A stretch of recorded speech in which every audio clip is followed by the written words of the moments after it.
नमस्कार दोस्तों, स्वागत है आपका गार्लिक रिपोर्ट चाइना में।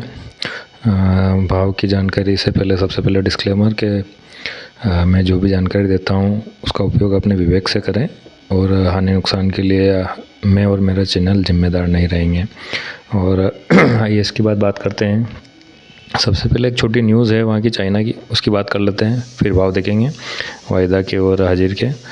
एक न्यूज़ है, जैसे अपने यहाँ एमएसपी रहता है ना, चने का, नीन का, गेहूँ का, मसूर, जो भी दलहन है वगैरह का, उस टाइप से वहाँ पे सरकार लहसुन का भी एक एमएसपी जैसे मूल्य घोषित करती है, मिनिमम सपोर्ट प्राइस जैसे उसको कुछ बोलते हैं उनके वहाँ पे। वो मैं एक पोस्ट है उसको डाल दूँगा आपके। और 2024 के लिए एमएसपी टाइप उसका एक मूल्य घोषित करेंगे वो, तो उससे अपने को एक आइडिया लगेगा कि अगला साल कैसे निकलने वाला है। और दूसरी बात है, ये जो इन्होंने कोल्ड स्टोर में जो स्टोर किया है माल, अभी तो कंपनियां उनकी मर्ज़ी से बेच रही हैं, पर उसमें थोड़े समय में ऑक्शन चालू होने वाला है। ऑक्शन मतलब उसकी बोली लगेगी माल की, फिर बिकेगा। अभी तो क्या है, कंपनियों वाले वो स्वयं ही उनके हिसाब से वो कुछ भी जो भी रेट में बेच रहे हैं। तो अब ये दोनों बातें हैं कि अगर वो ऑक्शन में बिकता है तो रियल वैल्यू सामने आएगी। अभी तो उनकी मर्ज़ी से चल रहा है, तो दोनों बातें हो सकती है कि वह बाज़ार घट भी सकता है, बढ़ भी सकता है। अब उसका टाइमिंग भी मुझे पता नहीं चला कब चालू करेंगे वो ऑक्शन का, मगर जल्दी कुछ सप्ताह की बोल रहे थे वो, अगले हफ्ते में, अगले महीने के तीसरे हफ्ते में ऐसा कुछ है। तो फालतू की बातें न करते हुए अभी देख लेते हैं अपने बाज़ार क्या है हाजिर का। अभी 2 दिन से जो मैं बाज़ार आपको वैल्यू जो है वो दे नहीं पाया, तो आज जान लेते हैं 26 तारीख का जो पिछले में वीडियो था, शायद 23-24 का कितने तारीख का था, उससे अपन कंपेयर में मैं मार्केट में दूँगा आपको। तो जो 3 युआन था वो 3.10 युआन है वो नीचे में, और ऊपर में है 5.90 युआन। तो दोनों साइड में 10-10 सेंट की बढ़ोतरी हुई है। और इसको मैं कन्वर्ट करके, ये पर केटिस का भाव है और युआन में 11 रुपये का एक युआन होता है, तो मैं इसको कन्वर्ट करके बता देता हूँ आपको। तो ये नीचे में 6,820 रुपये से लेकर ऊपर में 13,000 तक का बाजार है। ये अपन इसको कन्वर्ट करते हैं करेंसी और वज़न के हिसाब से। तो आशा है आपको पसंद आ रही होगी ये सेवा कि मैं उसको कन्वर्ट करके बता रहा हूँ आपको। बहुत सारे सब्सक्राइबर बंधुओं का ये था। तो ठीक है, चलो अब वायदा की बात करते हैं अपन। वायदा भी जैसे मैंने जो लास्ट बताया था उससे कंपेयर करके बताऊंगा। तो अप्रैल 2024 वाला जो 7650 था वो 8,000 है, यानी कि 350 पॉइंट की तेज़ी है उसमें। मैंने कल एक शॉर्ट वीडियो में बताया था आपको कि ठीक ठाक तेज़ी है सब जगह। और अगस्त 2024 वाले वायदे की बात करें तो जो 5600 था वो 5600 ही है, वो समान है, उसमें तेज़ी नहीं आई अगले साल वाले में। और दिसंबर 2023 वाला जो वायदा था वो 7600 था, जो बढ़कर 7760, 160 पॉइंट की तेज़ी है उसमें भी है। और फ्लेक्स की हाजिर की बात कर लें तो ये कल परसों में जब बाज़ार बता नहीं पाया था 16,000 तक गया था, बाकी अभी 15,900 है, जो 15,800 था, तो ये भी तेज़ हुआ है।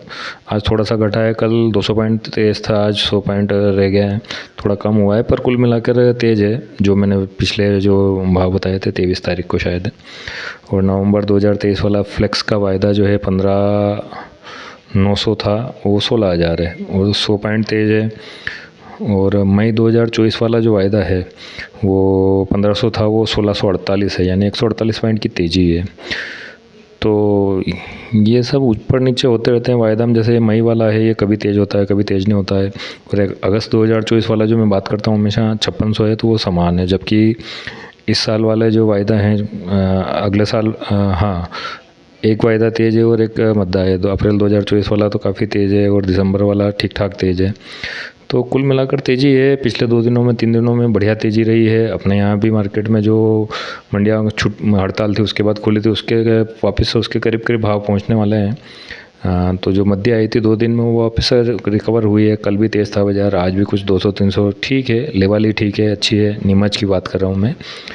और ठीक है, बाज़ार ठीक ही रहना चाहिए। और सब जगह बारिश भी अच्छी हो रही है, पर्याप्त। मेरे यहाँ 1-2 बार फिर स्पेल आए थे पानी के, कल भी आया था, परसों आया था। अच्छा, तो कुल मिलाकर जहाँ थोड़ी सी कमी थी वहाँ पूर्ति हो रही है। तो इसमें अपन ये बोल सकते हैं कि अब थोड़ी सी बीच की डिमांड निकल रही है। बाज़ार ठीक है, तेज़ है। मेरे गांव से लोग ये G2 वाली लहसुन भी ले जा रहे हैं अच्छी, और मार्केट में भी, मंडी में भी अच्छी बिक रही है G2। 16,800 या कुछ एक भाव देखा था मैंने, ठीक ठाक माल था और बढ़िया बिकी है फिर भी। तो कुल मिलाकर बीच में डिमांड है। और थोड़े समय में अब ये सर्दियों का मौसम आ जाएगा तो थोड़ी सी ग्राहक की जो खपत भी बढ़ेगी।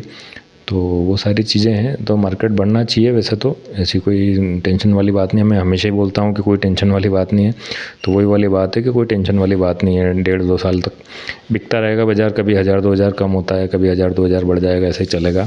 और कुछ शॉर्टेज बनी अगर माल माल में, तो बाज़ार अच्छा तेज़ हो जाएगा। तो कुल मिलाकर अब चाइना की बात करें तो वहाँ का जो सिनेरियो है उसमें क्या हो रहा है, जैसे अब जो सीज़न ख़त्म होती है और अपने जून जुलाई चालू होता है ना, उस टाइप से उनके भी जो सीज़न आवक का प्रेशर है, नए माल की सीज़न ख़त्म हो गई है। अब कोल्ड में माल जो पड़ा है किसानों के पास है, तो अब जो जिनको बेचना था बेच दिया है सभी ने, तो वहाँ थोड़ी सी सप्लाई कम होगी, औसत में धीरे धीरे कमी आएगी और डिमांड बढ़ेगी। तो वहाँ पे भी मार्केट बढ़ना चाहिए और सेम सिनेरियो अपने यहाँ भी रहेगा। डिमांड अब बढ़ेगी, तो सर्दी का मौसम आएगा तो डिमांड कुछ तो बढ़ेगी। माल की शॉर्टेज तो है, पहले भी अपने बहुत से 1-2 वीडियो बनाए हैं, उसमें माल कितना है किसानों के पास, वो वाला है, उसमें आप देखिएगा। माल ऑलरेडी कम था, बुआई भी कम थी, उसके बाद माल कम है, लोगों ने बेच भी दिया है। तो अब जो अवेलेबल माल है वो पूर्ति कर पाएगा नहीं कर पाएगा।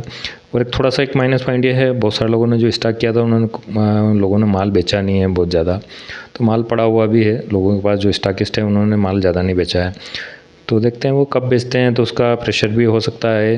तो दोनों चीज़ें हैं, नेगेटिव पॉजिटिव दोनों हैं, पर ये बाज़ार स्थिर रह सकता है, ऐसे कोई तनाव वाली बात नहीं है। तो ये भी बाज़ार कम नहीं है। जिनको फिक्र हो रही है कि अपना वज़न घटेगा, वज़न का हिसाब लगा के मान लो अपन 2 महीने बाद बेचते हैं तो वज़न घट जाएगा। अगर बाज़ार 1000-2000 बढ़ता भी है तो उतना वज़न घट जाएगा। तो जिनको एक कैलकुलेशन में जाके माल बेचना है तो भी बेच भी सकते हैं। और जिनको रिस्क लेना है, थोड़ा सा वज़न भी घटेगा, थोड़ा सा क्लाइमेट चेंज होगा तो, और उधर कितना बाज़ार बढ़ता है, ये अपने रिस्क है, रिस्क फैक्टर है। तो वो अपने हिसाब से देखिए कि अपने को अभी माल बेचना है, कितना बेचना है, बाद में कितना बेचना है। ठीक है, मेरी तरफ से ये फालतू बातें भी आज बहुत ज़्यादा हो गई है किसी को पसंद आती है, किसी को नहीं आती है, किसी को केवल भाव से काम रहता है, तो कोई दिक्कत नहीं है। सभी के लिए, सभी को शुक्रिया, धन्यवाद सब्सक्राइब करने के लिए, शेयर करने के लिए, और आगे भी करते रहिए। धन्यवाद।